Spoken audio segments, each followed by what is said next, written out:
예, 반갑습니다. 자, 이제 날씨도 따뜻해지고, 이제 또 촉촉한 봄비가 오고 있습니다.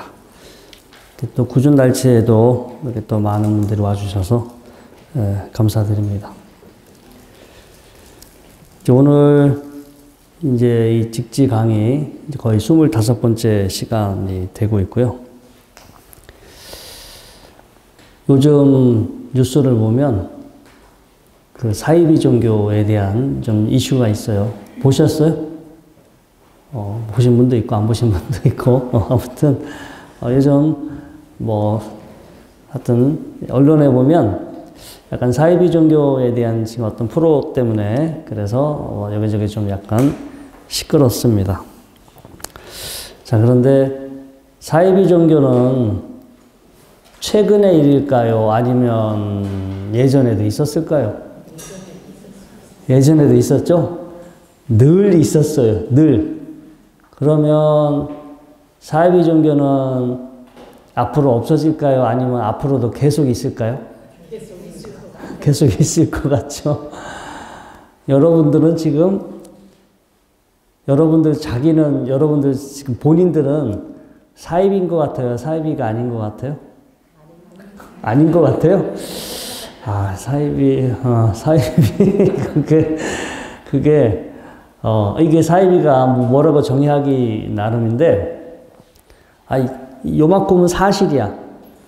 자기가 어떤 뭘 경험을 했는데, 그게 자기가 경험한 부분, 아주 부분적인 만큼은 사실인데, 그 아주 부분적인 사실을 마치 이게 전부 다인 것처럼, 이게 전체인 것처럼, 여러분들은 서로 부부끼리 혹은 다른 아는 사람들끼리 여러분들이 경험한 걸 가지고 내 경험이 옳아.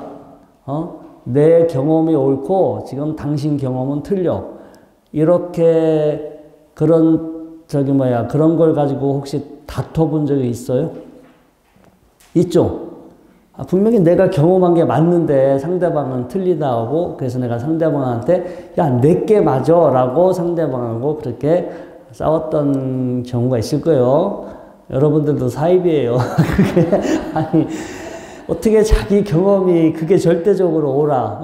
안 그렇잖아요. 자기 경험은 주관적인 거고, 그래 그 상황에서는 그게 옳을 수는 있으나 타인에게 그거를 적용시킬 수가 없어요. 여러분들한테는 옳을 수도 있지만 거의 전체적으로 이것을 적용시켜서 이게 마치 꼭 절대적으로 옳은 것처럼 해버리면 이제 그게 다 사실은 사이비예요. 그러니까 우리가 이 모든 종교에 다 이제 또 사이비가 있지만 제가 이렇게 명상을 하다 보면 특히 좀 더 많은 것 같아요. 이렇게 뭔가가 다 자기 체험이 있어. 명상을 해서 뭔가 체험은 있는데 남들이 보기에는 저거 좀 이상한 것 같은데 이렇게 보여도 본인은 절대 그렇게 인정하지 않아요. 내가 뭔가 얼마 전에 명상하다 특별한 걸 체험했는데 아무데나 내가 도를 깨달은 것 같아. 옆에서 미친 것 같은데 우리가 보기에는 미친 것 같은데 본인은 스스로가 그렇게 인정하지 않아요. 그리고 그 고집이 강해가지고, 내가 말이야, 명상에서 나는 뭔가 특별한 경지를 또 체험을 했어. 그래서 되게 또 상이 높아. 다른 사람은 체험 못했지만 나는 뭔가를 체험했기 때문에, 나는 좀 특별한 사람이야. 라고 또 자뻑에 빠져서 말이 먹게 들어가지가 않아. 그럼 그 사람은 그렇게 살다 끝나는 거예요. 자기 착각에 빠져가지고. 그래서 이게 이제 얼마 전에 며칠 전에 우리가 PD수첩인가 뭔지 모르지만 아무튼 그 어떤 프로에 그런 이 프로에 나와서 최근에 좀 다시 이제 이슈가 되고 있는데 하여튼 저도 이 사이비라는 것을 보면서 이제 또 되게 심한 거죠. 되게 사회적으로 큰 파장을 일으키기 때문에 그렇게 언론에 나오고 있지만 우리가 그러한 부분이 인류 역사와 함께 늘 있어 왔고, 또 우리 개인적으로 봤을 때 우리 자신도 사실은 크게 할 말이 없다는 거예요. 그러니까 내가 우리는 세상을 있는 그대로 절대 알 수가 없어요. 그냥 자기 그 상황, 내 상황에서밖에 세상을 이렇게 인지하지 못하고, 그리고 자기 중심적으로 세상을 인식하고 자기 중심적으로 바라보기 때문에 우리는 이 사이비에 빠질 수 있는, 거기 빠져들 수 있는 그런 환경에 살아가고요. 근데 그거를 그렇다라고 알고 있으면 문제가 되지 않아. 내가 지금 아는 게 되게 부분적이다. 내가 지금 알고 있는 게 되게 일시적이고, 이건 되게 어떤 요 상대적인 거다. 이건 절대적인 것이 아니다라고 알고만 있다면 우리가 이 상에 빠지지 않겠죠. 견해의 그물 혹은 자기 어떤 생각에 여기에 완전 갇히거나 빠지지 않게 되는데, 우리가 스스로 그렇다라는 것을 모르고 산다면, 우리가 불교에서 이것을 무명 혹은 미혹이라고 그래요. 지금 내가 경험하는 것은 극히 부분적이고 되게 편협된 거고, 사실은 내가 왜곡해서 내가 알고 있는 건데, 내가 내 입장에서는 있는 그대로 분명히 보고 있고, 내 입장에서 보면은 맞는 것처럼 보이기 때문에 그것을 전체화 시켰을 때, 절대화 시켰을 때, 그리고 그것을 뭔가 너무 과장해서 극대화시키고 그걸 맹목적으로 믿어버리면 우리 누구나 각자가 다 사이비에 빠질 수밖에 없다라는 거예요.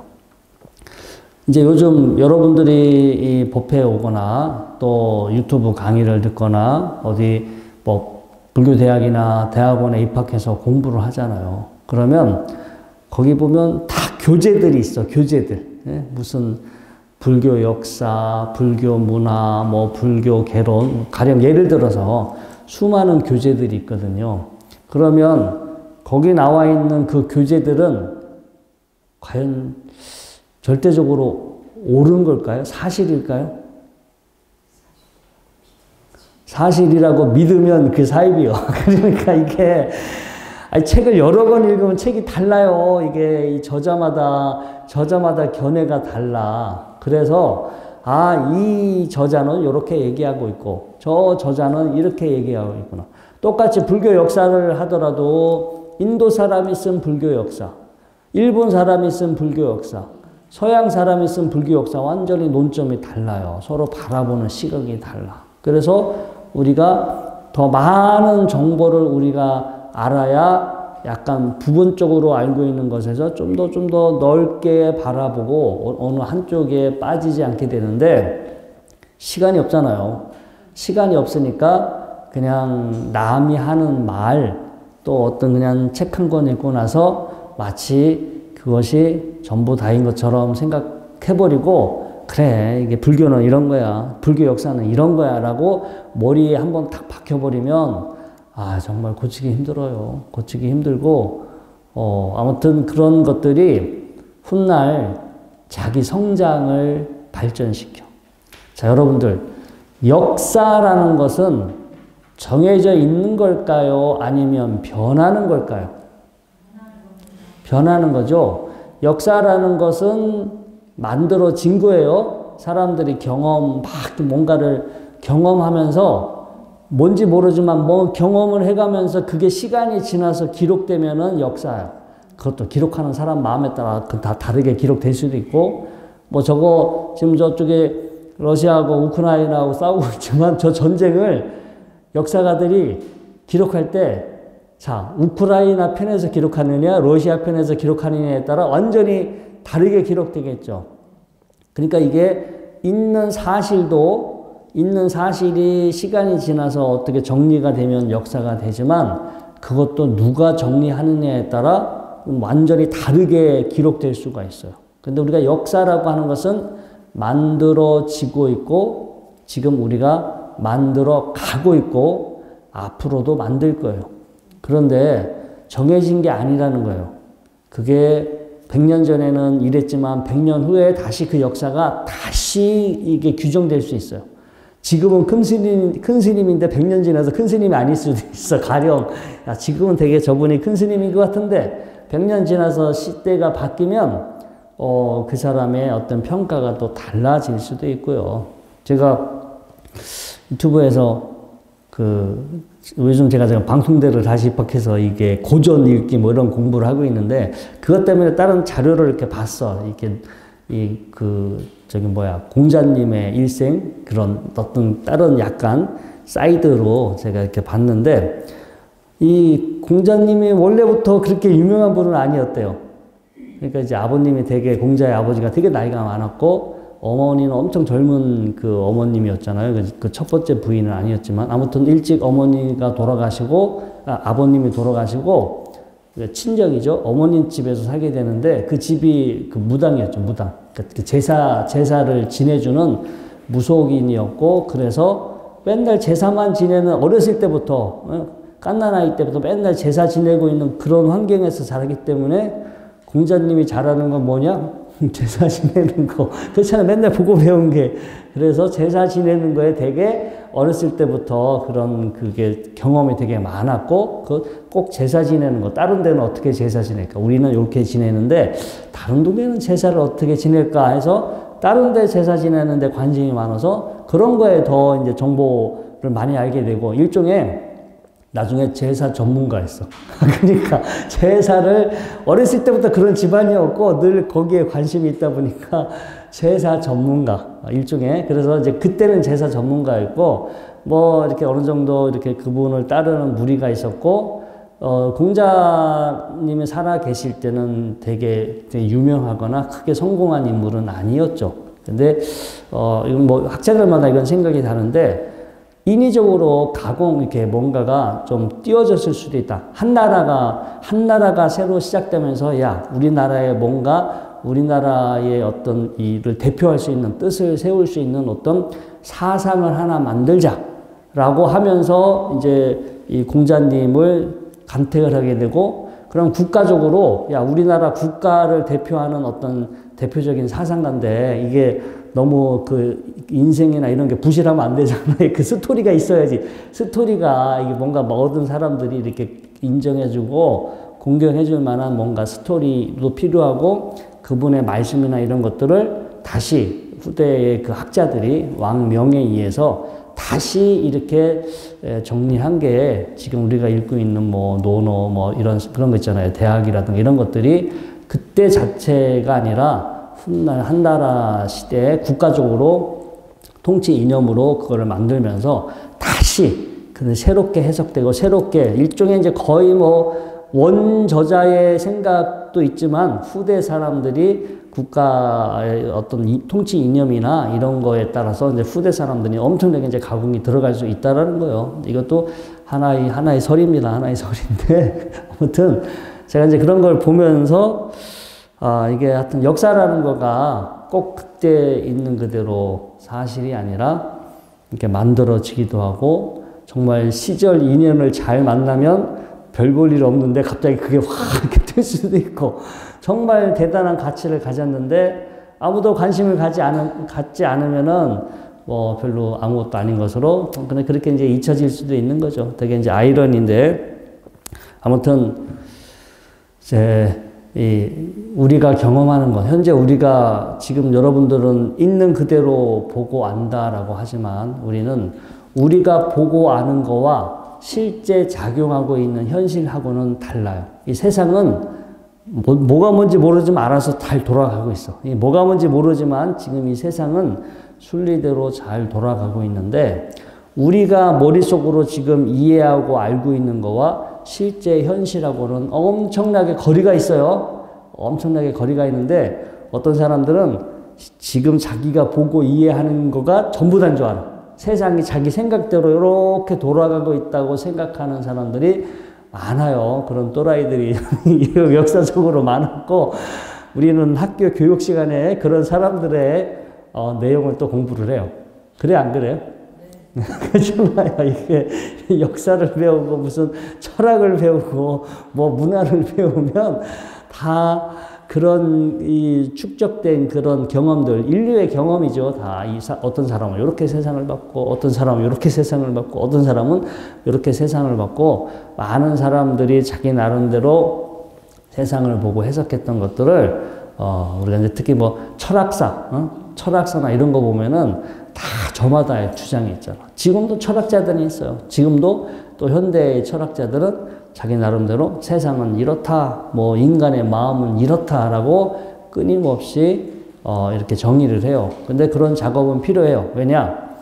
역사라는 것은 만들어지고 있고 지금 만들고 있고 앞으로 만들어 가기 때문에 이렇게 딱 야, 이제 이것만이 답이 아니고 이것만이 답이고 나머지는 틀렸어 라고 해버리면은 인간한테는 이제 비극이 시작됩니다. 계속해서 새롭게 끊임없이 만들어지고 변화해 가야지 야 이제 더 이상의 답은 없어. 이게 답이야. 나머지는 다 답이 아니야 라고 하고 그것만을 강요하고 답이 아닌 거를 찾는 사람들을 그렇게 구박하고 괴롭히고 죽이고 이렇게 하게 되면 여러분들은 그런 사회에 그런 나라에 살고 싶어요?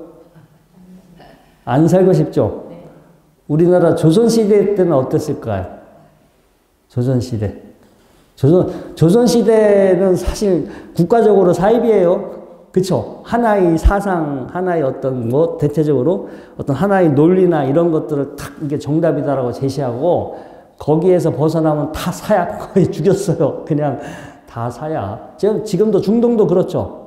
아주 극단주의 세력들은 답이 다 정해져 있고 나머지는 다 죽여야 돼. 싹 다 제거해야 할 대상이야. 이렇게 세상을 바라보면 갈등과 폭력 뭐 이런 것들이 해소되지 않겠죠.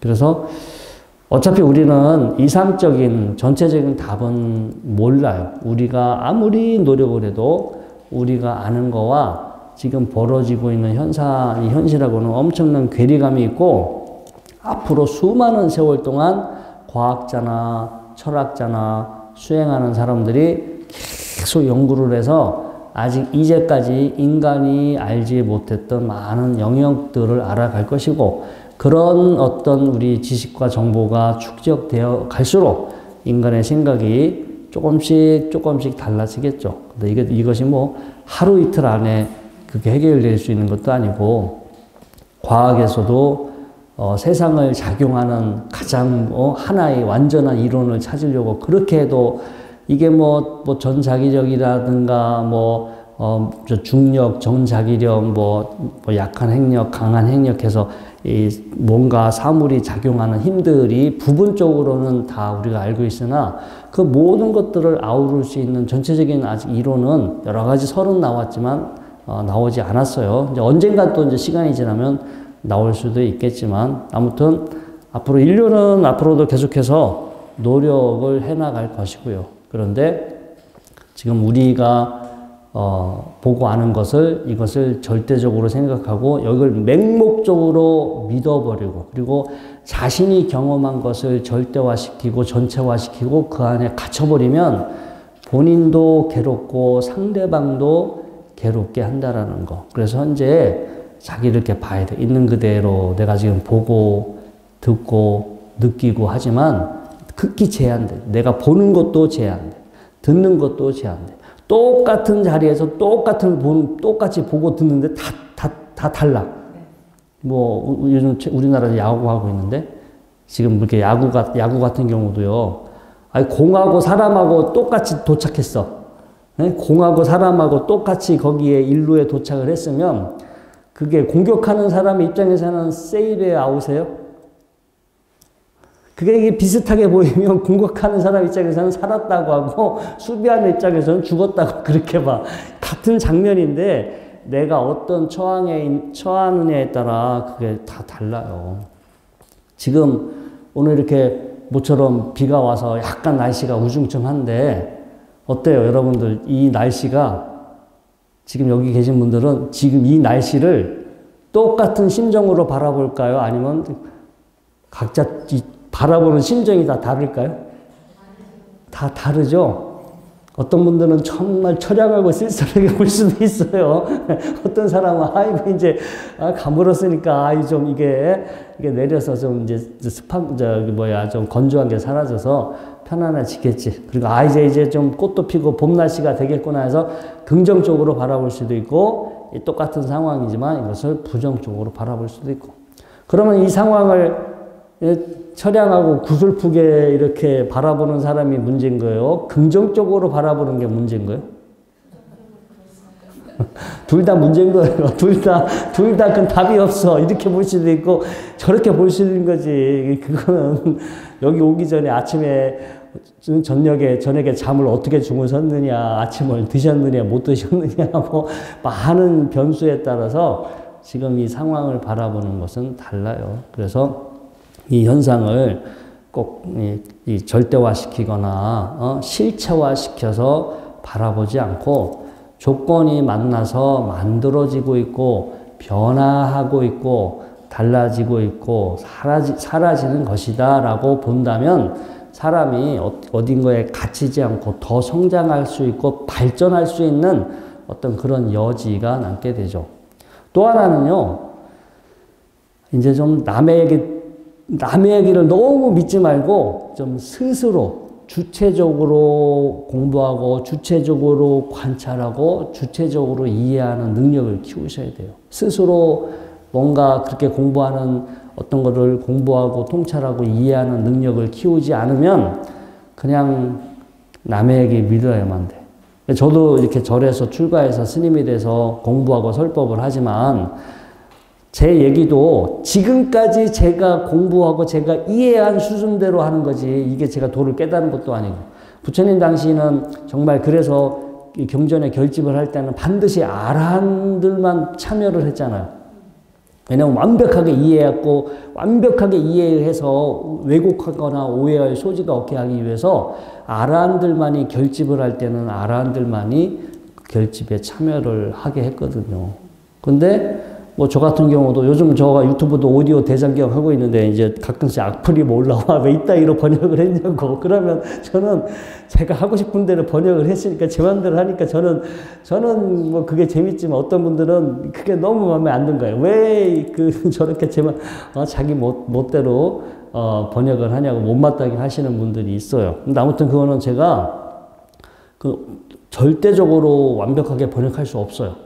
지금 제가 사용하던 언어도 아니고 제가 그때 살아보지도 않았고 이게 2000년, 2500년이 지나면서 너무나 많은 것들이 변해왔기 때문에 지금 뭐 제가 있는 그대로 번역한다는 것은 불가능한 거예요. 그리고 제가 아라한이 아니잖아요. 번뇌가 남아있기 때문에 있는 그대로 못 봐. 보고 아는 거가 청정하지 않기 때문에 주관적으로 저는 어떤 것을 보고 이해할 수밖에 없어서 지금 제가 하는 이야기도 제가 이제까지 공부하고 경험했던 제 수준에서에만 이야기하는 거고요.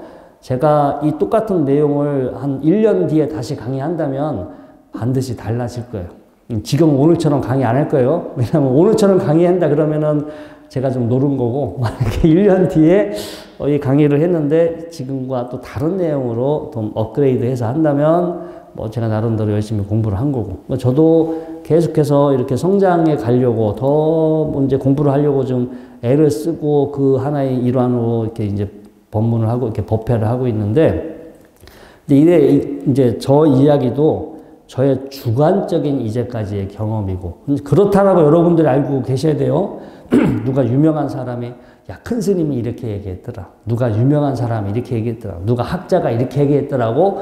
그것만 믿고 요것만 답이라고 생각하면 성장이 있을까요? 없을까요? 그분은 사는데 불편할까요? 안 불편할까요? 네? 객관적으로 봤을 때 사는데 좀 불편할 거예요. 사는데 불편하기도 하지만 더 사람이 성장할 수 있는데 우리가 지금보다 조금 더 성장을 하게 되면 사는 게 달라져요. 세상을 바라보는 게 달라지니까 훨씬 우리가 정신적으로 정서적으로 편안해질 수 있는데 내가 지금보다 더 지혜로워지고 더 얼마든지 마음이 편안해질 수 있는데 그 가능성을 없애버리는 거잖아요. 그래서 이 답을 다둬놓으면 안 돼. 이렇게 내가 지금 알고 있는 것이 전부다라고 딱 닫혀놓고 보시면 안 돼요. 이게 저 스님은 이렇게 얘기하고 있고 저분은 이야기하고 있고 그리고 여러분들이 말하는 사람마다 내용이 다르다. 여러분들이 좀 인터넷 들어가서 자료를 좀 찾아봐야지. 제가 보기에는 여러분들이 궁금했던 내용을 일주일 동안 똑같은 내용으로 검색을 해보면 일주일 동안 정말로 많은 정보를 얻을 수 있어요. 제가 이제 오늘 요 자료 준비하면서 결집, 오늘은 이 협존자는요, 이 결집 때문, 4차 결집 때문에 되게 유명하신 분입니다. 우리가 1차, 2차, 3차, 4차 결집은 이게 결집이라는 것은 이제 부처님, 이것이 부처님 말씀이다라고 다시 정리하는 거예요. 또 오만 사람이 각자가 다 이상한 얘기를 하니까 어떤 게 부처님 말씀인지 헷갈리잖아요. 이 사람은 이게 부처님 말씀이다 하고 저 사람은 저게 부처님 말씀이다 하고. 그래서 어떤 것이 부처님 말씀인가? 그래서 이제 그걸 공개적으로, 공식적으로 부처님 말씀의 가이드라인을 일종의 정하는 거예요. 그래서 첫 번째, 두 번째, 세 번째. 세 번째 결집은 아쇼카 왕 때 하게 되죠. 아쇼카 왕 때 파트나라는 곳에서 세 번째 그 부처님. 왜냐하면 아쇼카 여러분들 좀 공부해 보신 분들은 아쇼카 왕에 대해서 다 알고 들어보셨을 건데 되게 불교를 크게 홍보했잖아요. 인도를 첫 번째로 이렇게 전체적으로 통일을 하고 엄청나게 불교에 푹 빠져가지고 불교를 막 엄청나게 이렇게 뒤에서 후원해주고 불교를 융성했는데 어느 날 보니까 설법하는 스님들마다 제각각인 거야. 자기도 이렇게 법문을 듣다 보니까 이 스님은 이렇게 얘기하고 저 스님은 저렇게 얘기하고 도대체 어디를 믿어야 하는지 자기가 헷갈려. 지금 여러분들도 헷갈리지 않아요? 네? 저한테 법문 들을 때하고 다른 스님들한테 법문 들을 때하고 어디 유튜브 강의 들을 때하고 같아요? 달라요? 비슷해요? 약간 사이비에 빠진 것 같은데, 그게.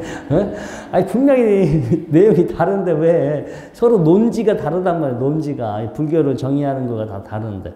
아쇼카 왕도 그래서, 야, 이건 아닌 것 같다. 그래가지고, 뭐가 부처님 말씀인지 부처님 말씀이 아닌지를 가리기 위해서 이제 3차 결집을 하게 되죠. 그래서 그때, 불교가 아닌, 야, 저 사람들은 불교가 아닌 사람들이야 라고 쫓겨난 사람들이 있어.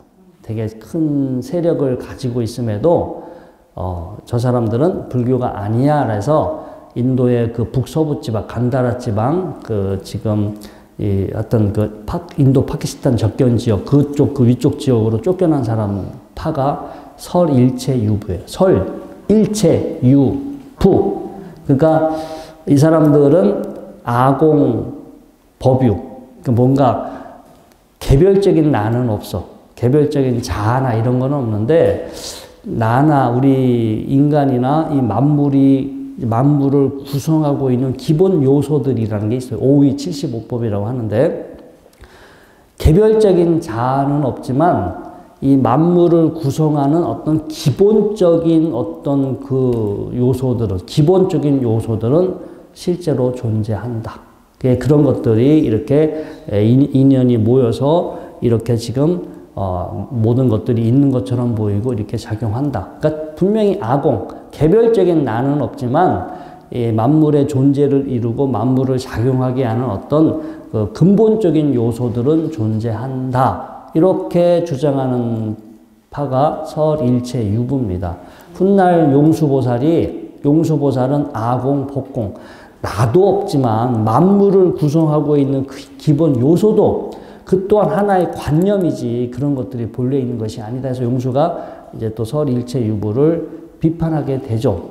자, 아무튼 그리고 그 설일체유부를 예전에 소승 히나야나라고 불렀어요. 원래 애초에 지금 뭐 동남아시아의 이런 거가 아니라 그 용수보살이나 이런 분들이 나오면서 어떤 뭔가 근원적인 거, 뭐 본질적인 것이 있다라고 생각하는 거기에 빠져 있는 사람들을 소승이다 이렇게 했는데 지금은 거의 역전 반대로 알고 계신 분들이 많아요. 그래서 3차 결집에서 이 설일체 유부의 그 세력들이 대거 추방을 아니면 그 강제로 환속을 시킨다고 하니까 도망갈 수밖에 없었어요. 그래서 이 서북 인도의 북서부 지역으로 가서 이 부분들이 거기서 엄청나게 이 많은 세력을 확장을 시켜요. 그래서 나중에 그 카니시카 대왕, 인도에서 불교에서 유명한 임금이 첫 번째가 아쇼카 왕이고 두 번째가 카니시카 왕이잖아요.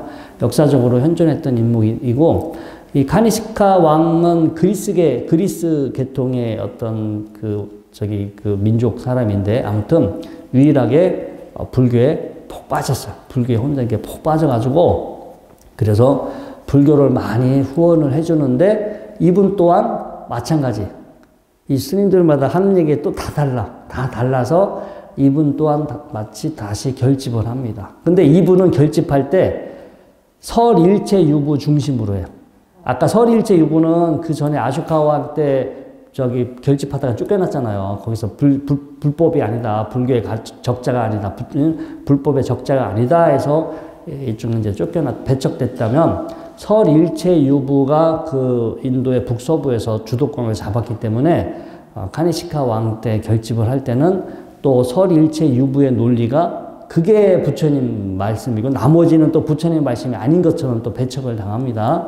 그래서 이때 카니시카 왕 때 네 번째 결집을 할 때 이때 결집을 주도했던 스님이 오늘 우리 공부하게 될 협존자와 그 아슈바고사 마명이라는 두 분 이렇게 기록해 보면 파르슈바가 오늘 공부하게 될 협존자고요. 그 다음에 아슈바고사가 마명. 예전에 우리나라도 저 고려원이라는 출판사에서 불소행찬이라는 책이 옛날에 나왔어요. 붓다 차리다 혹은 불소행찬 해가지고 고려원에서 옛날 보면은 부처님 일대기를 이렇게 개송으로 엮은 그 저자 기록물이 있는데, 예, 혹시 뭐, 예, 하여튼 혹시 자료집 필요하신 분 이거 하나 보셔도 돼요. 예, 예.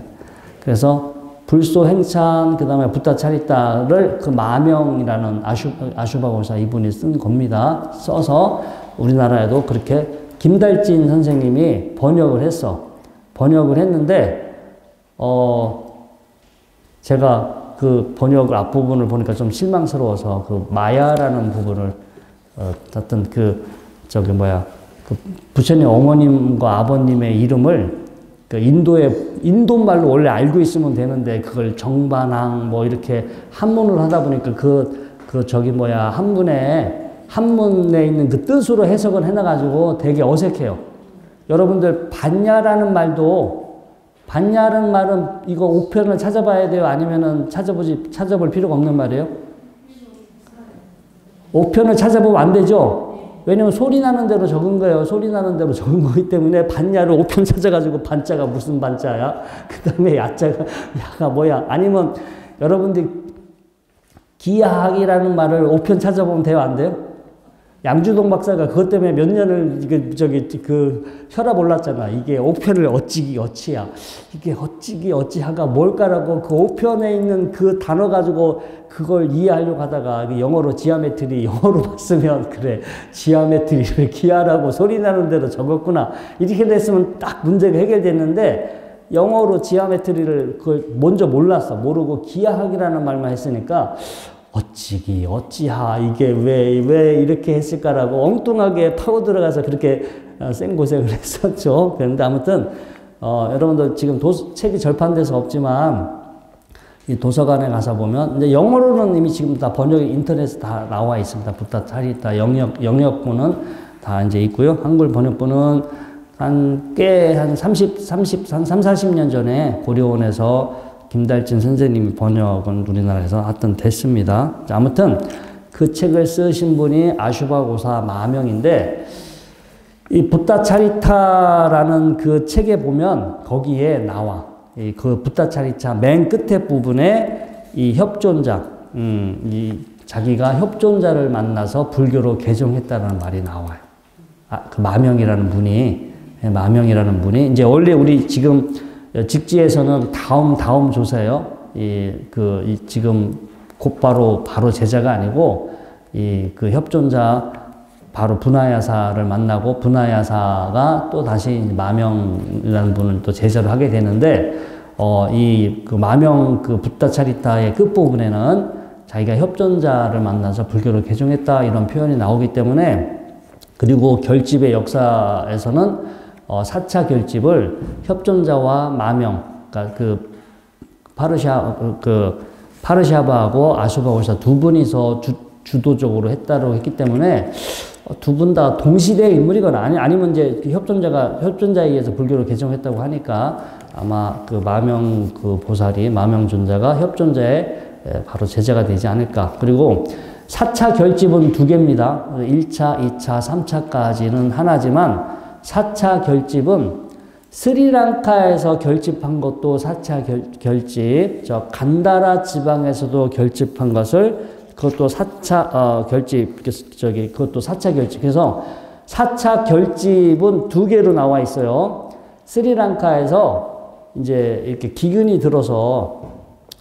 들고 다가 이제 불교가 이제 이렇게 너무 쇠퇴하니까 불법이 없어질 것을 염려해서 이 구전대에서 내려왔던 부처님의 경전을 폐엽경, 이제 문자화합니다. 그 야자수 이파리에다가 부처님 말씀을 최초로 이제 기록을 하죠. 그 전에 문자가 없었던 건 아닙니다. 인도나 여기다 문자가 없었던 건 아는데, 그런 인도의 전통 자체가 그런 이 구전으로 전해서 내려가는 거를 그걸 정통적으로 봤기 때문에 이렇게 문자로 기록하는 거에 대해서 그걸 되게 불경시했어. 그래서 문자가 없었던 게 아니라 문자나 언어는 있었지만 그거를 문자화하지 않았고 그냥 외워서 전달해야만 그게 뭔가 더 소중하고 뭔가 그게 이제 제대로 의미 있다 생각했기 때문에 그게 의도적으로 문자화하지 않은 거예요.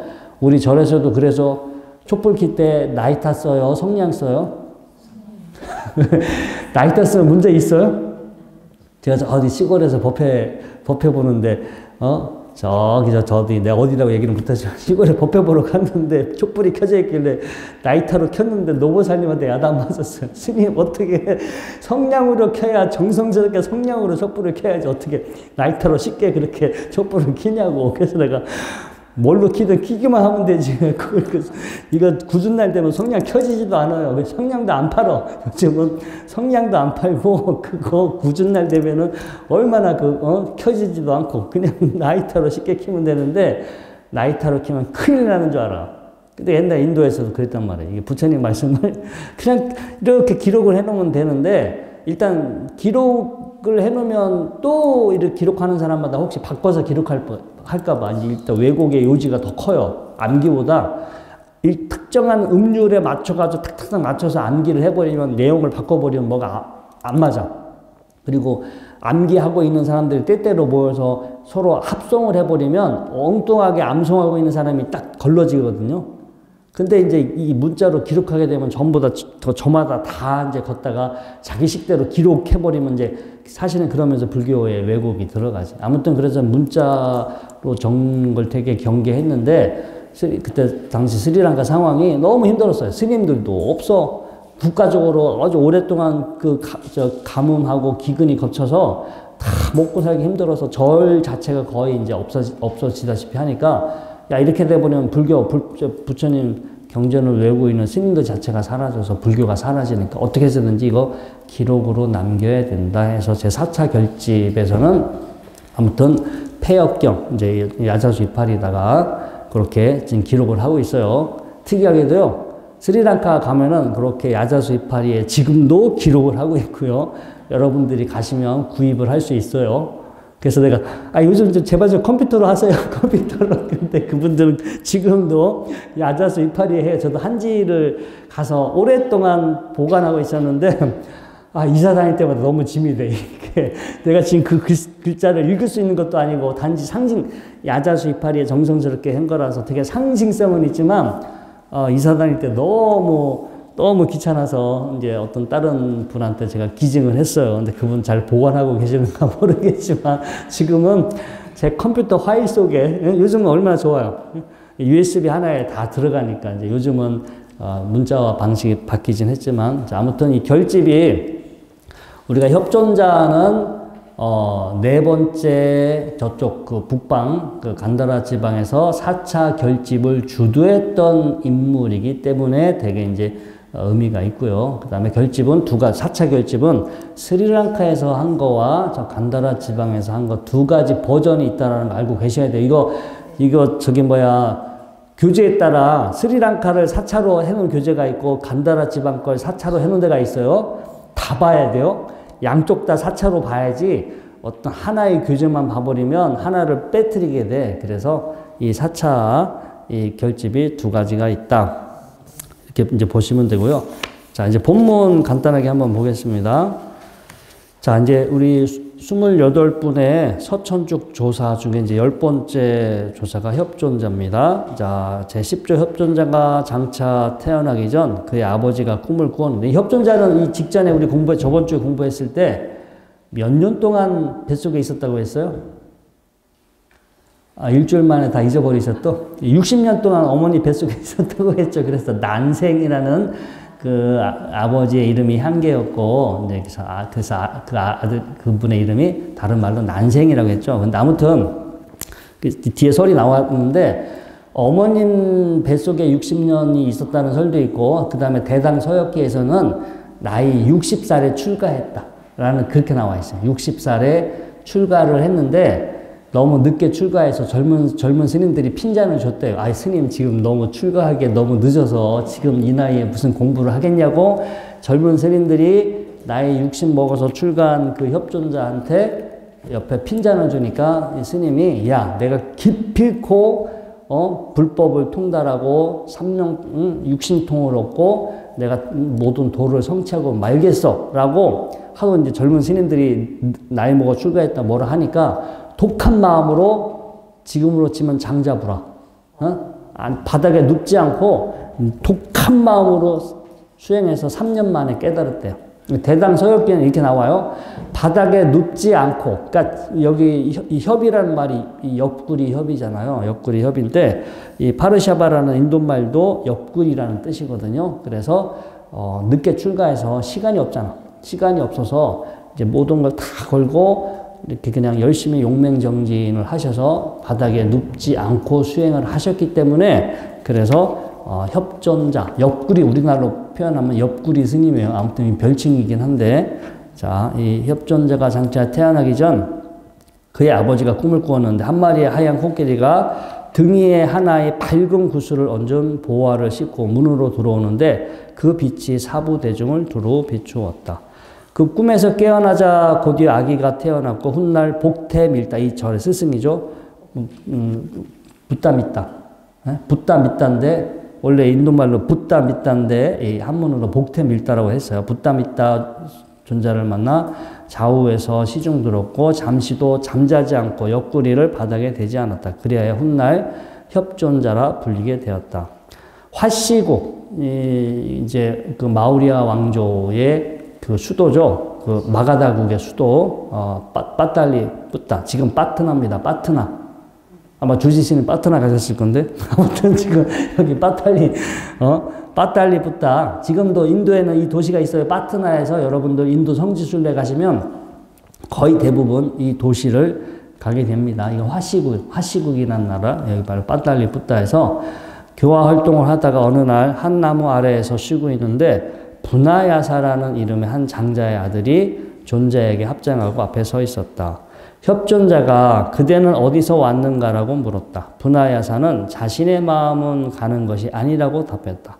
존자가 다시 그대는 어디에 머무는가라고 물었다. 분하야사는 자신의 마음은 머무는 것이 아니라고 말했다. 존자가 그대는 어떤 한정, 규정하거나 한정하거나 단정하지 않느냐라고 물었다. 분하야사는 모든 부처님 또한 그렇다고 답했다. 협존자는 그 뜻을 알고 즉시 그를 출가시켜 구족계를 주었다. 그리고 나서 그에게 말하기를, 열애의 대법을 이제 그대에게 부족하노니 잘 지키고 명심하라고 하면서 이와 같이 개송을 말했다. 자, 참다운 실체는 본래 스스로 그 자체로 참된 것이며 참답기 때문에 이치롭다고 말한다. 참다움과 참다운 법을 체득하면 움직임도 없고 그침도 없다. 존자는 이렇게 법을 부족하고 나서 곧 열반에 들어 스스로 자신의 몸을 태웠다. 이렇게 이 본문의 구절이 있고요. 이 협존자는 파르샤바라는 뜻이고, 제가 아까 얘기했죠. 그 아슈바고사, 마명의 붓다차리타의 기록이 나와 있고, 대당 서역기에서도 이렇게 나와 있고요. 이제 결집은 두 가지가 있다고 그랬어요. 남방정통, 북방정통. 자, 그리고요. 파르슈바, 협존자가 이 기록으로 전해진 인물이 두 명입니다. 한 명은 우리 불교의 협존자가 있고요. 그 다음에 자인하교의 부처, 자인하교의 위대한 그 각자 중에 한 분이 바로 협존자가 또 있어요. 지금 우리가 알고 있는 자인하교의 교주가 마하비라거든요. 마하비라. 지금 우리가 알고 있는 자인하교의 교주는 마하비라고 부처님과 동시대 인물이죠. 아마 부처님보다 20살이 더 많았거나 부처님보다 20살이 적었거나 하여튼 같은 동시대 인물이고요. 이분도 그 바이샬리, 외살리의 왕족이었습니다. 왕자였고 출가해서 고행을 해서 붓다, 그 당시 붓다의 소리를 들었던 분이 마하비라 부처님인데, 마하비라 그 직전에 부처님으로 이렇게 사람들은, 우리 불교도 과거 7불이 있는 것처럼 자인하교에서 마하비라 직전에 깨달은 위대한 스승으로 이렇게 기록이 남아있는 분이 바로 협존자입니다. 협존자. 그분도 옛날에 눕지 않고 늘 이렇게 앉아서 수행을 했기 때문에, 고행을 했기 때문에 협존자라고 불리게 되는데, 그래서 협존자가 두 분인 거예요. 불교에서의 협존자가 있고, 우리 4차 결집의 역할을 했던 협존자가 있고, 자인하교에서 지금 마하비라, 지금 시대 교주로 우리가 추앙하고 있는 마하비라 직전의 일종의 스승, 직전의 붓다를 다시 또 협존자라고 합니다. 그래서 자인하교의 그 경전이나 기록에서 보면 이 자인하교의 그 또 5개가 있어요. 불교와 되게 이제 유사한데, 자인하교에서 그 5개의 어떤 근본 뿌리를 이 협존자가 만들었다고 합니다. 23번째 최고 지도자고, 이분은 5가지 5개, 이분이 한 게 5개가 이제 비폭력, 살생하지 않음, 그 다음에 자리에 눕지 않기, 주지 않는 것 갖지 않기, 훔치지 않기, 그 다음에 무소유를 지키는 것, 그 다음에 거짓말하지 않는 것, 이렇게 해서 5가지 계율을 이렇게 제시했다 하고요.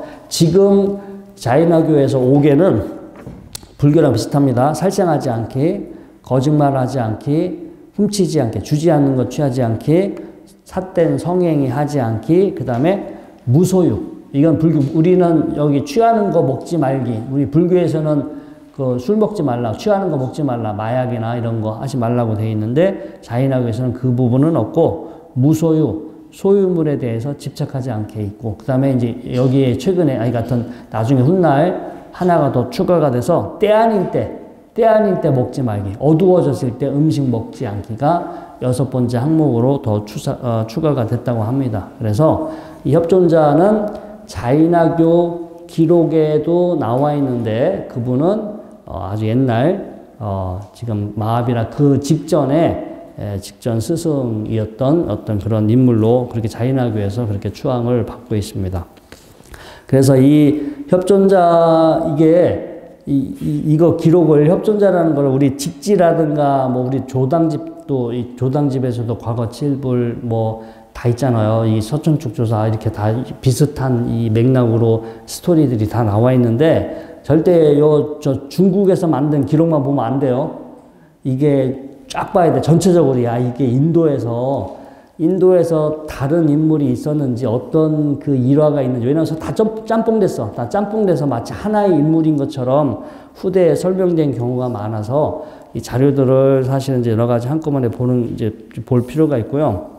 아무튼 이 개송 중에서 이제 우리가 마지막에 오도송으로 남긴 게, 참다운 실체는 본래 스스로 그 자체로 참된 것이며 참답기 때문에 이치롭다고 말한다. 참다움과 참다운 법을 체득하면 움직임도 없고 그침도 없다. 우리 금강경에 보면은 이런 대목이 나와요. 수보리 발 안욕 따라 삼맥 삼보리 심자 일체법 응여시지 여시견 여시신의 불생법상. 수보리요, 무상 정등각을 얻고자 하는 이는 일체법에 대하여 마땅히 이와 같이 알고, 이와 같이 보고, 이와 같이 믿고 이해하여 법이라는 어떤 법이라는 관념이 생기게 하지 말아야 한다. 법은 우리 인간이 자신과 세상을 이렇게 경험하고 나름대로 이런 것이야 저런 것이야 라고 인간이 규정한 것들을 법이라고 불러요. 불교에서는 일체법, 다르마라고 하는데 그게 아까도 제가 말씀드렸죠. 세상 작용하고 있는 어떤 본연의 순리와 인간이 지금 이렇게 알고 이해하고 있는 것은 일치해요? 아니면 일치하지 않아요? 일치하지 않죠. 지금 인간이요. 어디까지 알고 어디까지 모르는지도 몰라요. 지금 인간이 이 우주나 세상에 대해서 도대체 인간이 우리가 1%를 알고 있는 건지 0.1%를 알고 있는지 10%를 알고 있는지 몰라. 그냥 우리가 알고 있는 것은 과학자들도 한 뭐 0.1%나 알까? 99.999%는 아직은 모른다라고. 너무나 우리가 모르는 영역이 많아. 우리가 아직 관측되지 않은 영역도 많고. 중요한 것은 어디까지 알고 어디까지 아는지조차를 몰라. 그래서 우리가 지금 뭐 얼마를 알고 어디까지 더 알아야 하는지도 지금은 모르는 상황이라. 그런데 지금 이제까지 우리가 알았던 걸 가지고 야 세상은 이런 거야. 세상은 저런 거야 라고 단정하면 안 되겠죠. 근데 인간은 나름대로 이런 거야 저런 거야 라고 단정하게 되는데 그것을 법이라고 불러요. 근데 법은 그냥 편의상 우리가 이제까지 우리가 알았던 것들을 서로 표현하고 서로 전달하기 위해서 편의상 그렇게 우리가 사용하는 개념이지 그게 본래 그렇게 있는 것도 아니고 계속 앞으로 있는 것도 아니고 끊임없이 그것은 앞으로도 이제 변하게 될 거예요. 그런데 이것은 절대적인 진리다 해가지고 거기에 그것만 이렇게 우리가 갇혀버리게 되면 생각하는 거, 인식하는 거가 그 안에 이제 갇히게 되겠죠. 더 지혜로워지고 더 성장할 수가 없겠죠. 그래서 그 협존자의 어떤 이 가르침을 이렇게 가지고 우리가 생각을 해보면 이건 본래 참이다. 아까 제가 전에도 누누이 얘기하지만 참이다라는 말이 성립이 되려면 거짓이 있어야 돼요. 참이 아닌 것이 있을 때만 참이라는 성립이 돼. 근데 세상 그 자체는 참이야, 참이 아니냐라고 규정할 수 있어요, 없어요?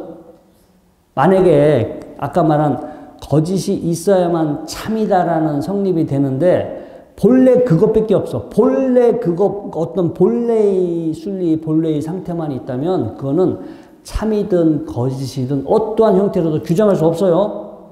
그 규정 자체가 모순이야. 이건 본래 그 자체는 참이야, 순리야, 진리야 이렇게 말하는 순간 완전히 이제 벗어나.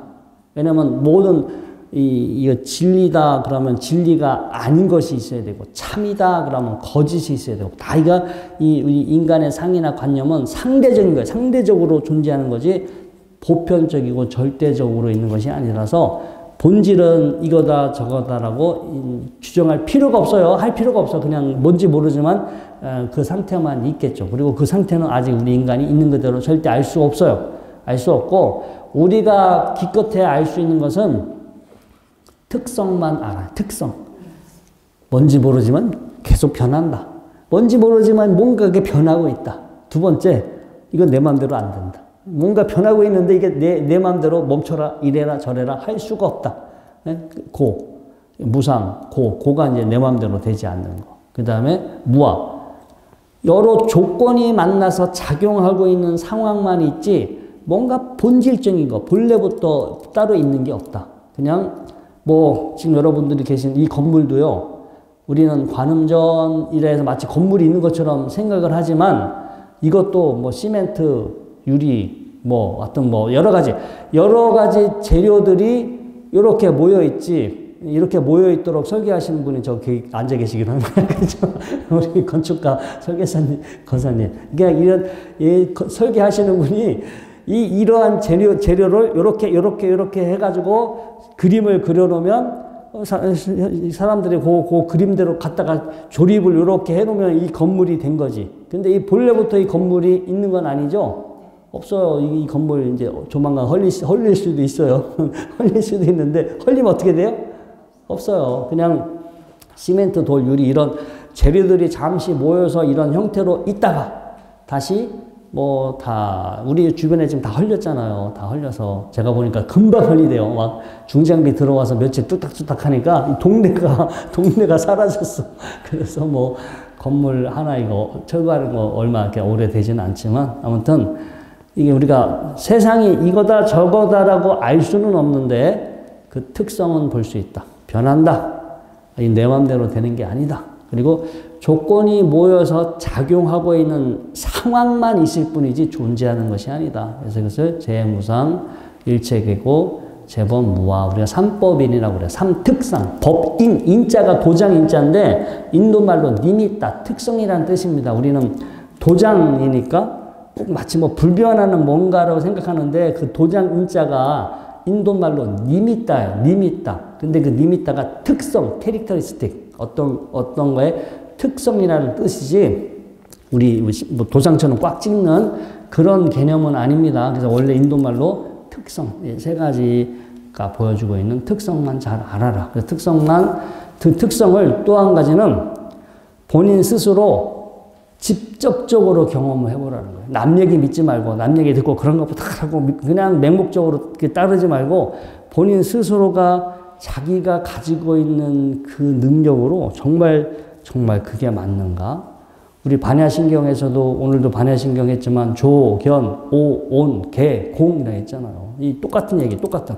내가 가진 능력으로 지금 내가 나라고 생각하고 있는 이 현상을 있는 그대로 한번 느껴보는 거예요. 근데 이게 여기 있는 건지, 계속 있는 건지, 이게 도대체 어떻게 작용하고 있는지, 남의 이야기는 참조만 하시고, 여러분들의 직접적으로 여러분들 스스로의 능력으로 스스로 이렇게 한번 잘 파악을 해보세요. 그게 이 직지, 우리가 지금 직지 신체 요절, 직지를 공부하고 있는데, 직지의 핵심 메시지인 것 같아요. 예? 그냥 본질, 스스로 주체적으로 어떤 본질을 직접 체험을 해서 스스로 답을 알아. 스스로 답을 알아가고 거기에 빠지지 말아요. 거기에 스스로 답을 알았는데 이게 답이야라고 해버리면 아까 뭐라고 됐어요? 그게 사입이 되는 거예요. 사입이.